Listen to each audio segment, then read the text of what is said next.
Primer libro de Crónicas, capítulos 17 y 18. En el capítulo 17 se nos narra que David quiere hacerle una casa a Dios, quiere hacerle un templo. En los versos 1 al 2, David externa su preocupación. Él dice, yo estoy en una casa y el arca del pacto está en una tiendita. Natán, el profeta, le da un consejo, pero un poco apresurado, porque le dice, haz todo lo que esté en tu corazón. Es decir, adelante, haz esa casa para Dios. Sin embargo, de los versos 3 al 6, Dios corrige la apresurada aprobación de Natán, el plan de David, del plan de David de construir un templo. Así ha dicho Jehová, le dice, tú no me edificarás casa en que habite. A veces somos muy prontos para dar un consejo y en el caso de Natán, pues era el profeta. Entonces tenía que tener cuidado. A Natán se le hizo lógica la propuesta, sin embargo, no era palabra de Dios. Así que, repito, hay que tener cuidado siempre porque el Señor pues es el que ordena. En este caso era un tema muy importante y sensible, hacerle un templo a Dios, ¿no? Bueno, aunque el Señor le negó a David este deseo, este anhelo, lo trató pues con mucha misericordia y le reconoció su corazón por preocuparse por él, por tener un templo para él, ¿no? Así que de los versos 7 al 10, Dios promete edificarle una casa a David. En vez de que David le edificara una, Dios le iba a edificar una casa a David. ¿Qué quiere decir eso? Pues que Dios le prometió que iba a tener toda una dinastía, que su trono no iba a tener fin, sino que su hijo, su nieto, bisnieto y toda la familia iban a estar en el trono. Dios lo estaba haciendo un pacto con David. Y le promete a David que va a ser para siempre o un reino eterno de los versos 11 al 15. Él le promete eso. Obviamente eso no se cumplió ni con Salomón ni con ningún otro rey, sino con Cristo, que si ustedes ven en los evangelios se le dice como el hijo de David.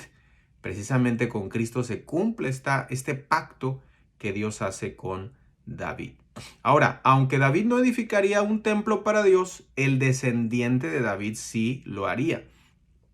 De los versos 17 al 27 se nos narra la humilde acción de gracias de David y su alabanza a Dios. Está preciosa esa parte, si la quieren volver a leer versos 16 al 27. Capítulo 18. Este capítulo 18 cronológicamente es antes del 17, porque aquí se nos narran las conquistas de David de una manera impresionante, ¿no? Vemos cómo Dios estaba con David. Así que, repito, cronológicamente esto sucedió antes de que David dijera, quiero hacerle un templo a Dios. En el verso 1, David somete a los filisteos. En el verso 2, somete a los moabitas. Acordémonos que su abuelita era de ahí, era Ruth. Sin embargo, algo pasó. De hecho, en la historia se nos dice que David llevó a sus papás ahí a Moab para que los cuidaran. Pero en este verso se nos dice que los sometió y pagaron tributo. De los versos 3 al 8, David conquista una alianza siria. Ahora, pónganme atención aquí. La razón por la cual el cronista narra estos eventos trae un objetivo. El objetivo es que David fue juntando todo el tesoro que él iba ganando para el templo. Ese es el objetivo del cronista aquí. De los versos 9 al 13, la gloria y la seguridad del reino de David se nos narran ahí, ¿no? Cuando él recibe aclamación de parte de las naciones, no se la queda a él se la lleva a Dios. Él juntó oro, cobre, juntó todo lo que era necesario para el templo, para que su hijo construyera el templo. Esa es la razón principal de esta parte de la narración de Crónicas. De los versos 14 al 17, ya para terminar, hay una descripción general del gobierno de David y personas claves en su gobierno. Este capítulo de victoria, bendición, prosperidad, describe la vida nacional de Israel durante el reinado de David. Había justicia, David gobernó con justicia, fue justo, y no es que él era solo.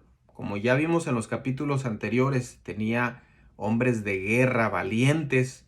También tenía hombres en su gobierno que sabían administrar. Se menciona a Joab, Josafat, Sadoc, Abimelech, Sabsa, Benaía. Ningún gobernante triunfa por sí solo. Solo un gobernante que logra hacer un equipo, logra organizar. Y aquí se nos muestra otra vez cómo tenía David la gracia de Dios para formar a este equipo y a través de ellos poder tener justicia en todo el reino.